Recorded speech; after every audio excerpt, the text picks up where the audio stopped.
The Patz 2009 Chardonnays, across the board, I think are extraordinarily expressive wines. Really clear and pure aromas and flavors. It was a particularly good year in terms of the resulting wines, I think, from all three of these sites, Dutton Ranch, Hudson, and Zio-Toni.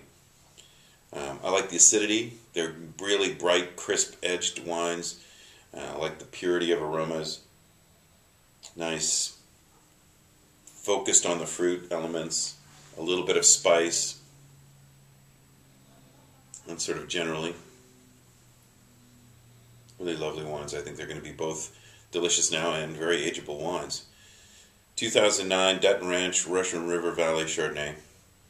This is maybe one of our best Dutton Ranches ever.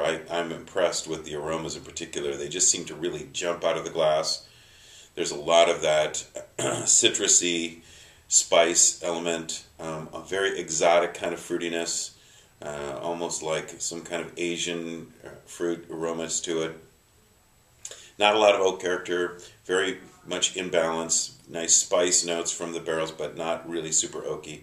And I think brilliant balance, the acidity on this. James has really pulled off a great high wire act of both richness and good balance and acidity. So one of my favorite Dutton Ranches that I remember having on release. Hudson Vineyard, really terrific site for us. We're really thrilled with the Hudson fruit. This is, again, a terrific example of it. It always, for me, the kind of interesting thing about Hudson is it has a rounder, riper texture to it, even though it's a very cold site. The grapes linger out there a little bit longer and produce very intense flavors, very much more of the citrusy elements, a little bit of like green apple kinds of notes, a little more spice from the oak, but still well in balance. The focus of this wine is on the fruitiness and complexity. Just delicious. And I can just imagine all the different kinds of foods I might want to have with this wine every time I smell and taste it. The Zio-Toni, interesting wine. 2009 Zio-Toni has, for those of you who've been around Patz and Hall for a long time, elements in the aroma in particular that remind me of a wine that we made quite a long time ago called Carr Vineyard up on Mount Veeder. There's this sort of smoky, kind of almost like roasted pineapple kind of aroma, and although it's structurally quite different from what Carr Vineyard was like, which was very rich and creamy, the Zio-Toni has great acidity and really bright, crisp edge to it. I think it's sort of the signature of the 09s, as I've mentioned before. But Zio-Toni Ranch, one of the Martinelli sites that we buy grapes from, is a terrific one, and I think probably going to be the longest lived of all three of these Chardonnays.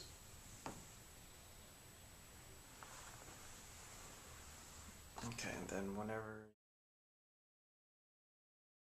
ready. We have two vintages of Pinot Noir in this tasting. 2009 Jenkins Ranch Sonoma Coast Pinot Noir and 2008 Pizzoni Vineyard Santa Lucia Highlands Pinot Noir. 2008 and 2009, really intriguing and different vintages. You can really see the differences in the two wines. 08, tiny production for us. Really actually kind of painfully small single vineyard wines from both Chardonnay and Pinot Noir in 2008. 2009, only slightly larger, but produced wines with really extraordinary, expressive aromas. And so I'm thrilled to be able to taste both of these wines. For me, the Jenkins Ranch is really, it's a real showstopper. An amazing aroma, almost like crushed boysenberries. Just so pure and exotic and exuberant. It just jumps out of the glass. It's so amazing, and pretty color, really nice dark ruby red color, and I find that really attractive in Pinot Noir. It doesn't have to be inky black. It does need to have a real positive red color to it, and I think that 09 Jenkins has that. But I really love that intense blackberry, almost boysenberry-like aroma, and then the richness that the 2009s deliver in this wine is kind of amazing. really ripe, creamy textures, good structure from the tannin, but just such an easy wine to drink as well. It's so seductive, which for me is what Pinot Noir is all about. It really needs to have fabulous aromas, but a real velvety, creamy kind of component to the textures and to the flavors. I think that's showing beautifully. I'm thrilled with that. I'm going to actually buy more of that myself. 2008 Pizzoni Vineyard. This is just clearly a massive wine. The 08s, because of the small production, produced very concentrated, really deeply flavored wines. And Pizzoni always has this sort of, one of the signatures of this vineyard is this earthy, kind of darker aroma. Sometimes coffee, sometimes cola, but definitely more fresh earth in 2008. And bigger, chalkier tannins. Just a bigger, more robust kind of wine than, for example, the Jenkins that just preceded it. But ripe and concentrated, and undoubtedly going to go on to a very long life in front of it, with many, many years of interesting opportunities to drink it.